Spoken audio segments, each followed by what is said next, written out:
Magandang araw ulit sa atin mga kasamaan dyan sa sa construction. Ito share ko sa inyo ah, yung libro na pwede natin gamitin, pwedeng makatulong sa atin regarding sa gawain natin sa construction. Makatulong sa pang-araw-araw nating gawain, pangpamilya. Ito ay isang guide sa atin para dagdag kaalaman yung sa mga gusto pang matuto kasi araw-araw hindi yung kaalaman natin hindi yan natatapos sa isang sa isang araw lang na bigyan ng limit. Dapat yung kaalaman natin araw-araw natin i-develop dahil araw-araw taon-taon nagbabago yung sistema lahat sa construction nagbabago ang simento lang hindi nagbago pero yung mga kagamitan nagbabago mga materials na ginagamit natin at saka tools.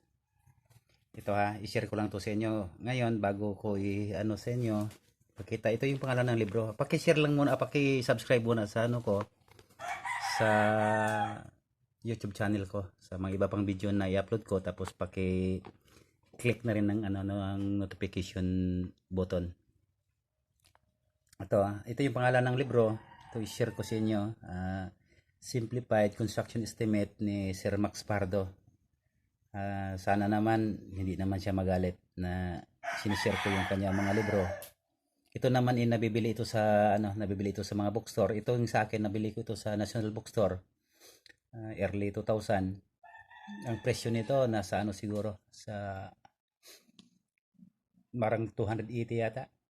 Hindi lang ako sure kung ganun yung presyo kasi medyo matagal na At marami na rin itulong sa akin to. Nagagamit ko ito sa mga ibang trabaho ko. Sa mga pag-estimate. Tapos guide na rin. Guide na rin sa atin na nasa construction. Malaki na ang laki na natulong nito sa akin. Tsaka nakikita ko rin to sa itong mga libro ito, nakita ko rin to sa sa ibang company na meron din silang ito kahit mga engineers, mga managers may hawak, yung iba may hawak din ganito. Ito share ko sa inyo yung laman nito, yung wala pa, pero marami naman sa atin sa construction na meron ng ganito. I-share ko lang to sa wala pa. Saka yung isang basic na dapat natin intindihin kung anong meron dito na pwede natin makita ngayon. Tingnan natin yung table of contents niya. Chapter 1, table of contents niya, chapter 1, concrete. Yan, dyan yung mga laman, plain concrete, reinforced concrete, andyan laman. Tapos chapter 2, masonry. Ito, masonry. Chapter 3, metal reinforcement. Tapos sa likod, lumber. Yan, lumber. Tapos meron ding formworks and scaffolding, chapter 5. Tapos chapter 6 niya. Yan, roofing materials. Tapos andyan lahat ng laman. Tapos dito yung mga pins niya kung saan siya hanapin. Tileworks, hardware. Tapos yung staircase, chapter 9. Ito staircase chapter 9. Ito pala hindi ba kita sa video ito. Tapos yung painting. Ayan, chapter 10, painting. Tapos yung auxiliary. Ayan. Ito ay purpose ito, madalas ito puro estimate. Kasi ang pamagat nito ay Simplified Construction Estimate. 2000 edition itong nabili ko kay Sir Max Pardo. Kilalang katao to sa larangan ng construction sa Pilipinas, pagkaalam ko. Hindi ko lang alam ngayon ano siya ng UEP. Bukas tayo ng magsasample tayo ng isang sample. Ito hanapin natin itong sa concrete slab. Concrete proportion na lang. 7 to 10 ito siya. Concrete proportion, yun makita natin diyan kung paano yung sa ratio ng simento, buhangit sa graba sa buhos natin. Ito. Concrete slab, concrete proportion 7 to 10. Page 7 to 10. Ito page 7. Yan, page 7. Tinuturo dito, mayroong example. Tapos 4 inches na 2.1 meters, 3 inches, 0.5 meters. Answer is plus siya 175 meter, ibig sabihin 17.5 centimeter. Yan. Tinuturo dito, pati yung pag-estimate nito, pag-multiply. Tapos may problem yung exercise, tapos may table siya. Kung anong maging kapal, ganun. Punta tayo sa 1 to 4 concrete proportion. Table 1. Ito. Pinapakita dito yung pungke na 30 cm by 30 cm or 1 foot by 1 foot cubic 1 cubic feet 1 cubic foot ang sukat nito. Dito naman yung madalas ito naman tinuturo madalas naman minsan pinapagawa yung ibang construction ng mga engineer na mga foreman na para may sukatan kasi yung iba kaligaw-ligaw maghalo yung mga tao, maghalo tayo na hindi natin alam yung yung tamang design, tamang ratio na binigay ni foreman or ni engineer. Halo lang tayo. Ito. Tinuturo ito halimbawa, may example tayo sa class A. Ito yung madalas tinuturo nila. Class A 1 to 4. Yan 1 to 4. Sa 1 to 4 per cubic niya sa 1 to 4 ang isang kubikong konkreto, isang kubiko ring graba, kalahating kubikong buhangin, at saka 9 bags na cement. Ayan. Yan o. Yan, tinuturo dyan. Ngayon, ito bilhin nyo to. Bilhin nyo to para naman ma-develop yung kaalaman nyo sa kaalaman natin sa construction. Kasi nga, sabi ko araw-araw, nagbabago yung sistema, mapag-iwanan tayo. Ito, isang guide ito ng pag-estimate. Dagdag na rin kaalaman dahil makikilala natin ibang gamit na ito yung gamit na pwede natin gamitin. So, bubukas tayo magsasample pa tayo ulit ng masonry.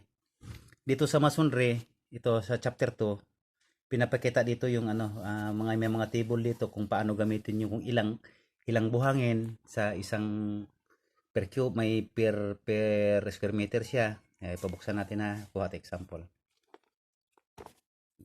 50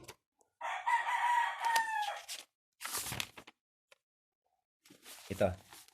May example tayo rito. Ito meron siyang ginawang figure tapos meron siyang may estimate. Tinuturo dito kung paano mag-estimate. Hindi naman talaga ito yung sa actual na gawa natin ngayon dahil gawa natin ngayon hindi naman kasinsukat ito pero ito guide lang ito na ganito yung pag-estimate paggamit. Bali ang figure na lang mababago nito. Ito kagaya nito. Quantity of cement, table 2, 1. Quantity of cement and sand for mortar and plaster in cubic meter. Yan, mortar and plaster per cubic meter naman siya. Ayan, may ratio siya. Madalas ginagamit natin class B mixture. Tapos 1:3, isang sakong simento katumbas ng 3 sakong buhangin. Sa 40 bags natin na simento, meron tayong 12 bags cement sa isang kubiko na sand. Or sa isang kubiko na ipa-plaster natin at saka pang mortar natin. Ayan. Diyan table. Tapos andyan lahat may mga detalye kung saan mo natin hanapin sang method. Tapos meron din siya dito. Halimbawa ito, example ulit ng masonry. Quantity of cement and sand for CHB mortar per square meter. Ayan, tinuturo din niya kung ilang simento at saka ilan yung buhangin sa per square meter naman na method. Yan, tinuturo dito halimbawa sa 15 cm or 6 inches na CHB hollow blocks. Yan, size of CHB 6 inches at bawat pinakita dito kung ilang pirasong CHB ang magamit. Ayan, 12.5. Yan, common naman talaga yan. 12.5 per square meter na CHB. Kahit anong laki ng CHB, madalas 12.5 talaga. Standard natin sa Pilipinas. Tapos tinuturo ito kung ilang bags of cement. Kagaya nito. Naka per square meter siya na gamit. Mortar per square meter. Ibig sabihin, sa 12 bags of 12.5 pieces na hollow blocks, 1.5 bags of cement ang kailangan natin kung class A. Pero kung class B naman tayo, isang sako lang kung class tayo dito. pero iba sa class B tayo. Tapos dito pinapakita kung ilan yung pressure meter, kung ilang gaano ka sa 15 inches or 15 centimeter or 6 inches, pinapakita ang dami ng buhangin, 0.0844 cubic meter yung dami ng buhangin sa sa pressure meter. Yan, tinutulak, meron ng solusyon dito, may gumagawa silang figure, may solusyon, may problem tapos may solusyon. Tinuturo dito ngayon kung paano ang tamang paggamit ng pag-estimate. Okay, panibagong sample pa tayo.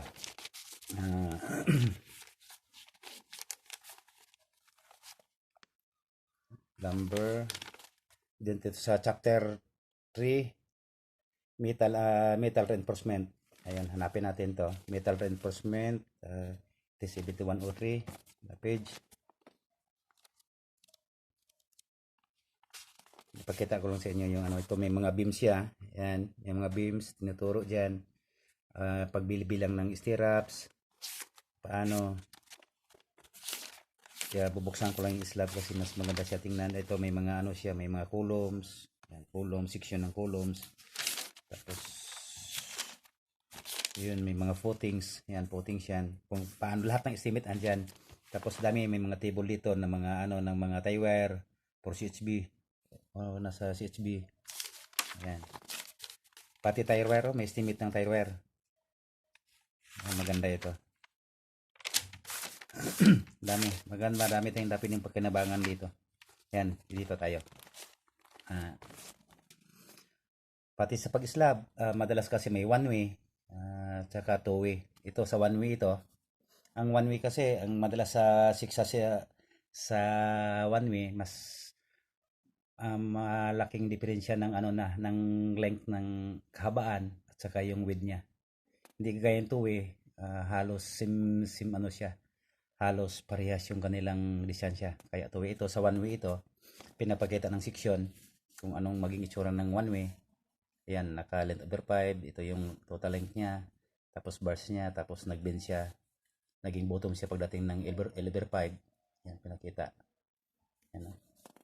Tapos yung plan, yan, pinakita din sa plan kung paano siya i-bend, saan siya ilulukit. Pati may mga bilang siya, may straight bars, may cut bars. Yung cut bars ito, yung additional extra bars, top bars natin. Yan, pati yung estimate, meron siyang estimate din. May solution din siya. Pinapakita niya kung paano isolusyon yung kung ilang quantity number of bars yung papasok sa span na yan, pinapakita niya, tapos may solusyon din, parang guide natin kung paano siya natin gamitin. Mag-iba lang yan pagdating sa design, kung saan man tayo na-assign, kasi may kanya-kanyang design yung mga designer natin, at saka spacing, pero yung methodology ng installation halos same siya, halos walang nagbabago. Ito sa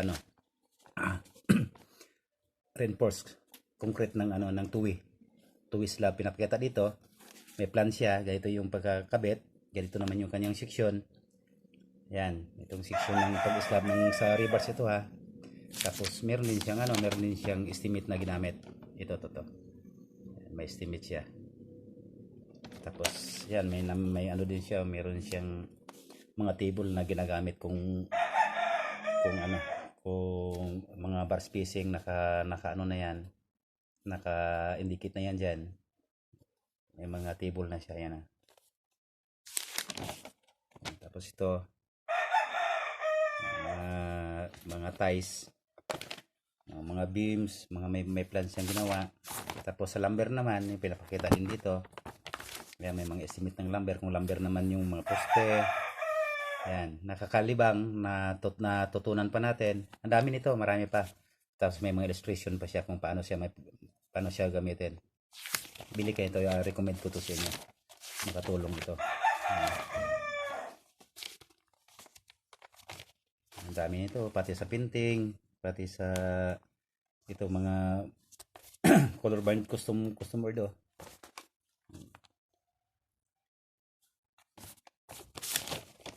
Yan, pati sa roofing.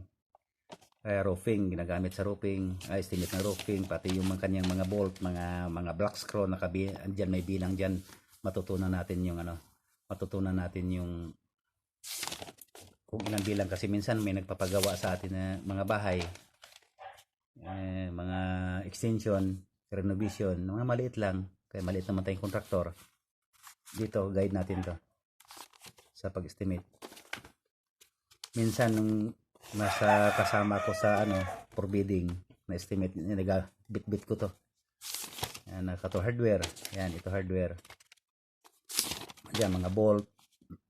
Yan, pinapakita rin dito. Tapos meron din siya may mga table, kung anong klaseng bolt, pati sa mga welding dito. Alam ko meron pa welding dito, yung mga yan may mga nuts. Yan, pati hagdanan.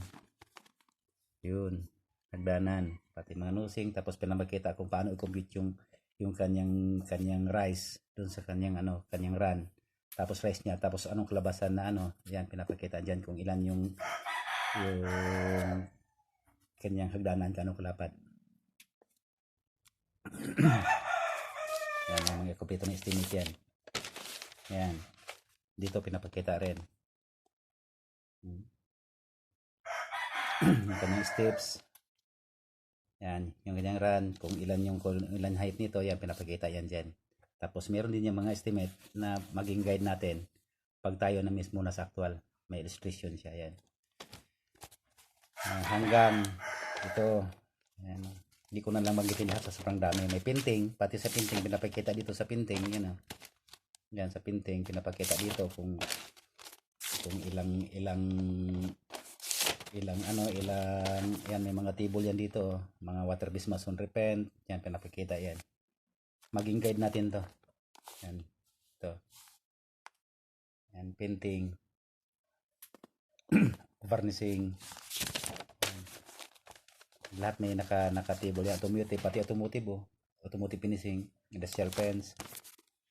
Yan.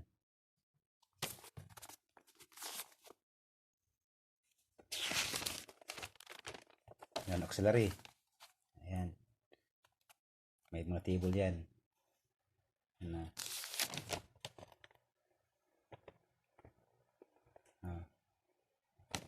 Yan. Yan guys, ko to, recommend ko to sa inyo na bilhin nyo. Ito ulit yung pangalan ulit ng libro, Simplified Construction Estimate ni Sir Max Pardo. Ayan. Paki-subscribe na lang sa channel ko kasi marami pa akong video na ilalabas maliban dito yung actual na pag-compute, pag-estimate.